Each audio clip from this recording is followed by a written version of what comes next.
Hello everyone. Uh, my teammate Gabriel.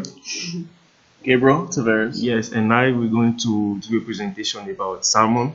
It's a robust proxy distribution system for censorship circumvention.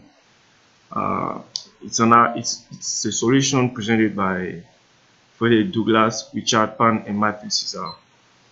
Uh, SALMON is a solution proposed by those three people I just said the name. They wanted to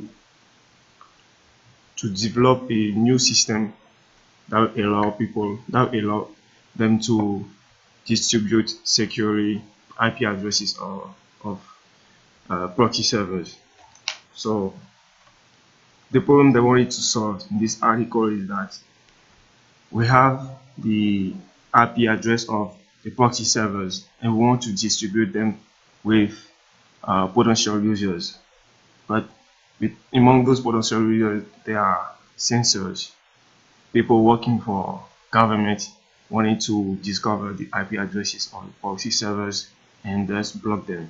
So the problem they wanted to solve here is how to have an open system able to welcome every potential user and at the same time being able to block the malicious users.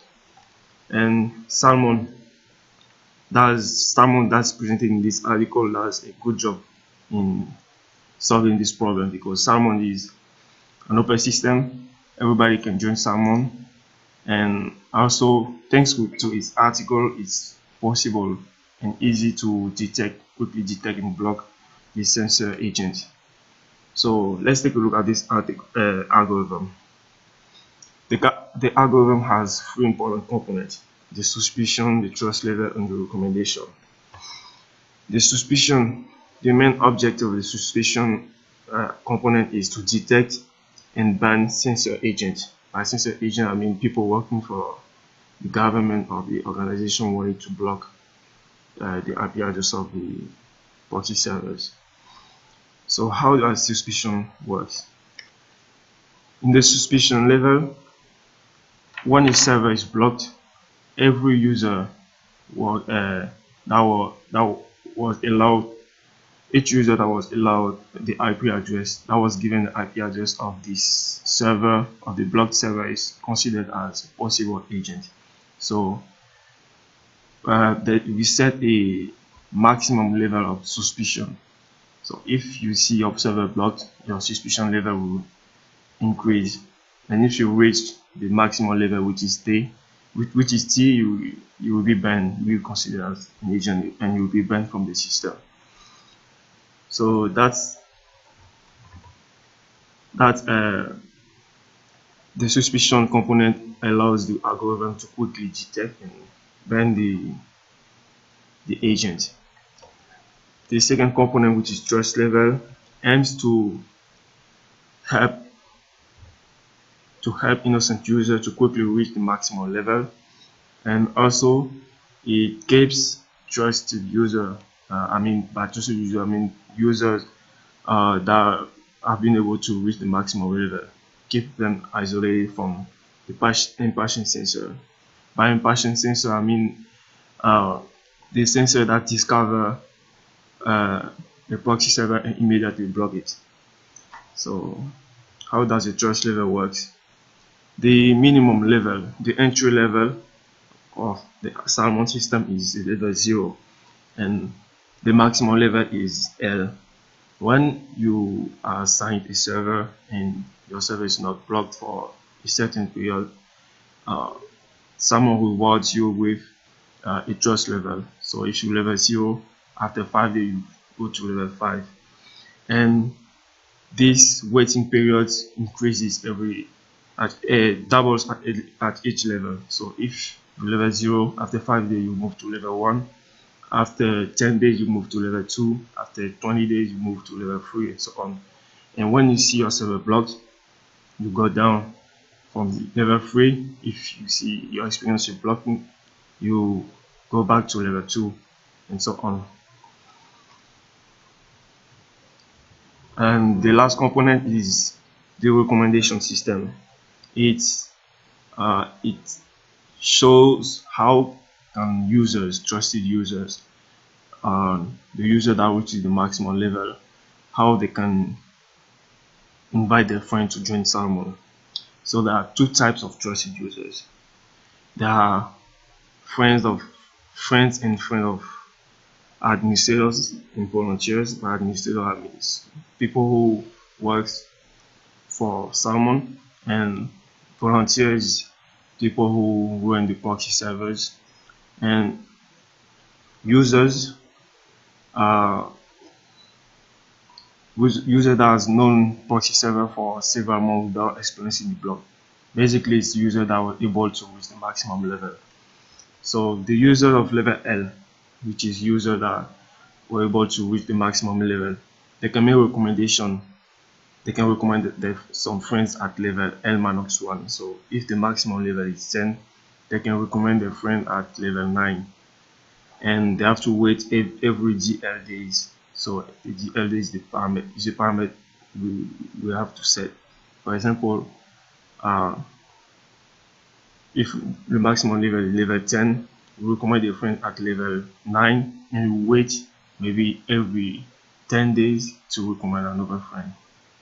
That way it will slow the sensor from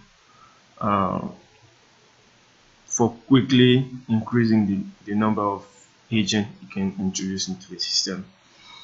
And the special user, which are user friends of administrators, they can recommend a friend at level L, direct at level L, which is the maximum level, and the frequency of recommendation is higher than the frequency of recommendation of user of level L. These two trustworthy type of user benefits from servers with best quality. I mean, the fastest server, the best bandwidth. So for the user, the purpose is to quickly reach the maximum level in order to be isolated and to reach the max to have a best speed. However, this recommendation system raises the flag. A sensor, a patient sensor can decide to wait until reaching the maximum level and start recommending friends, which are agents. To avoid that, we'll SALMON implemented two solutions. The first is to delay the sensor, and the second is to create connected to group connected friends together. So the first one, as I said, it will take at least several months to reach the maximum level, because you have the period that was at each level. And also the volunteers, which are the proxy servers, SALMON requires them to renew the IP address every several months. So every 3 months they can update the IP address. That will make it hard for the sensor to quickly to keep track of the IP address of the sensor it discovered and making act quickly. The second one is to keep connected user on the same server. So when someone recommends a friend, SALMON uses information to create a connection between those two people, and then when it wants to assign a new server to a group of people, it will seek for people with connected connected group of people and assign them the same server. So we'll be likely to see people with the same for example, it will be likely to see friends group on the same server and agent group on the same server. So when an agent when a sensor decide to block a server, there will not be that much impact, because no one was using that server beside agent. So these are the two solutions for stopping the sensor from acting and making damages.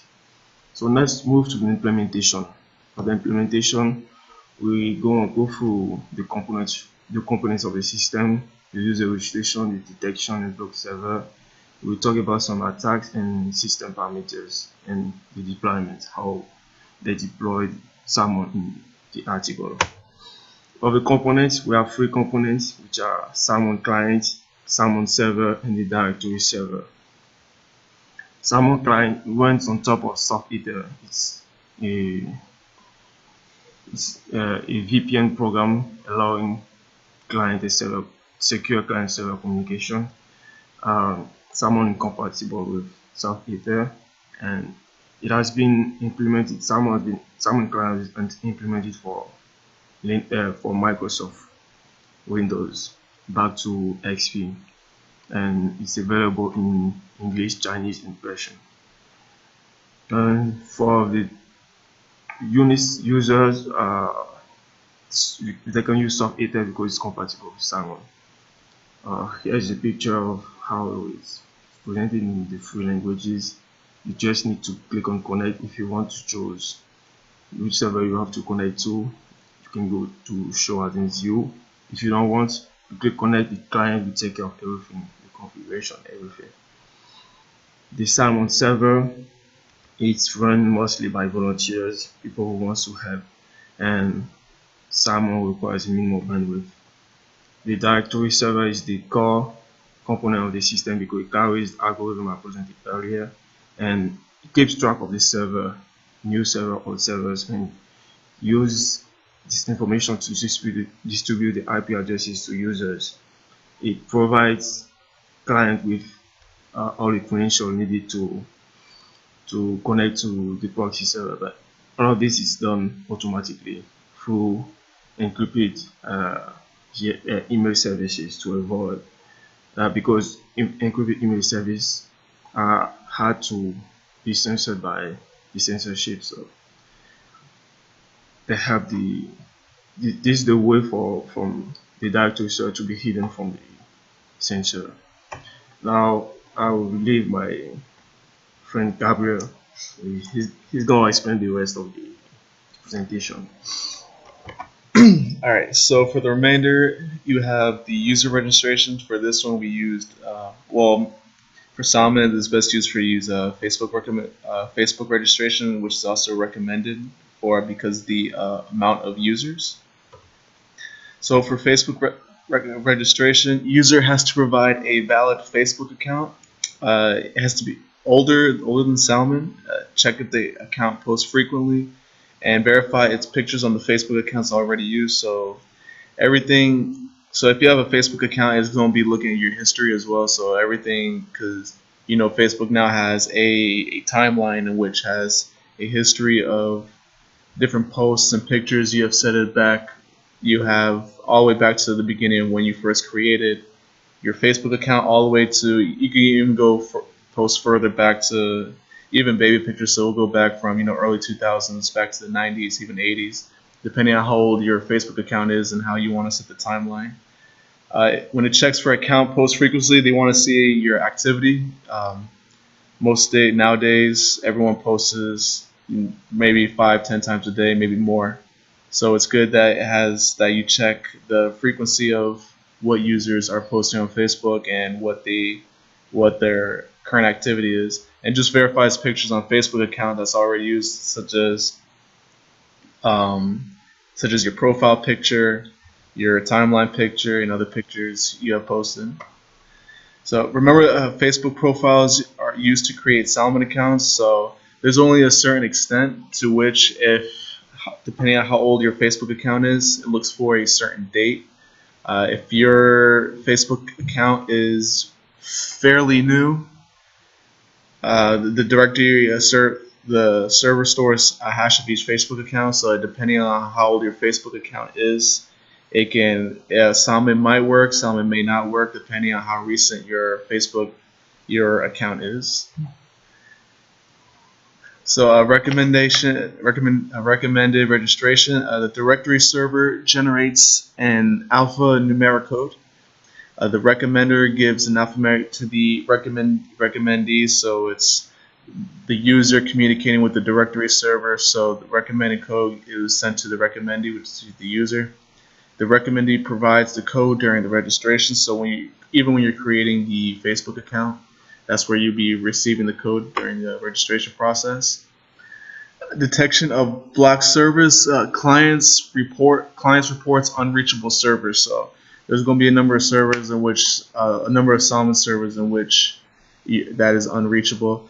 If the server is reachable, however, outside of the censored area, the server will be blocked. The server can be erroneously classified as blocked due to a client intermittent internet access. So depending on your internet connectivity, bandwidth, and so on and so forth, it could determine the SALMON, the connectivity. So attacks, there are currently 2 known attacks for SALMON. We're going to be going through them briefly. First one, zigzag attack, and the other one would be the patient sensor attack. So for the zigzag attack, there is a scenario. The sensor blocks a server and watches its users trying to connect to another server. So similar to a man-in-the-middle attack, where you're just eavesdropping on, for instance, Alice and Bob from the user to the server. You get the IP address of the other server, and so on. So similar to a man-in-the-middle attack. For this solution, you will have SALMON users have unique login credentials for each of their server, depending on it's like special characteristics for your login credentials when you try to log in, and invalid credentials yields a web page. Scenario 2, sensors secretly control a popular website.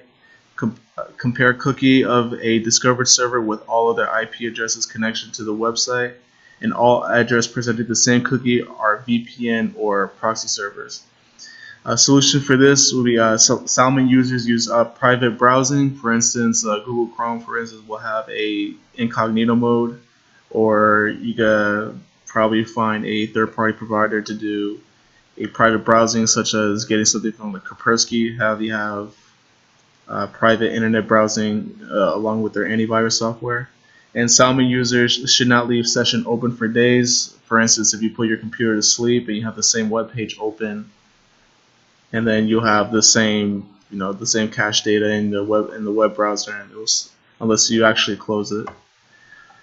For the patient sensor attack, this scenario, we have sensor decides to wait and discover the maximum server it can, then do a mass block. So it's just testing its limits on how many servers it could capsize, how many it could block. And for those solutions, you have the volunteers change their IP address, either do it manually, or if they have a static IP, or maybe through the DHCP, they were able to change their IP address, or from the internet, the ISP. Only available defense for recovery. So as of right now, that provides the only solution for a patient sensor attack. The system parameters, it has up to 10 user groups. Requires a minimum bandwidth of 100 kilobits per second. Suspicion threshold is 1/3 with the maximum level of 6, with the delay of 1 day up to 30 days. The small deployment running, there's usually small deployments running in either Iran or in China.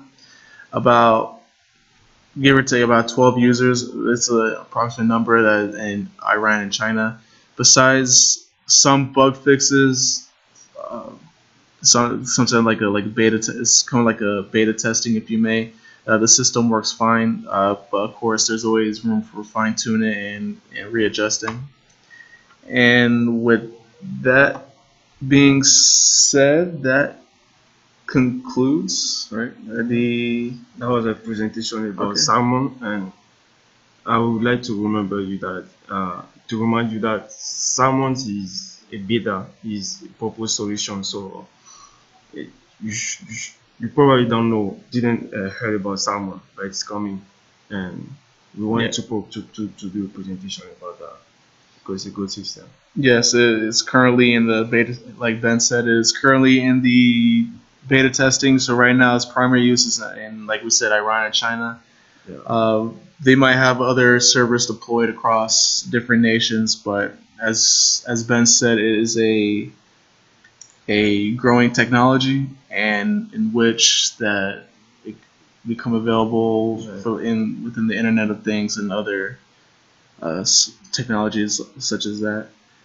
Thank you very much. Oh yeah, thank you very much. Thank you very much. Appreciate your time and take care. Have a good one. Yeah, have a good one.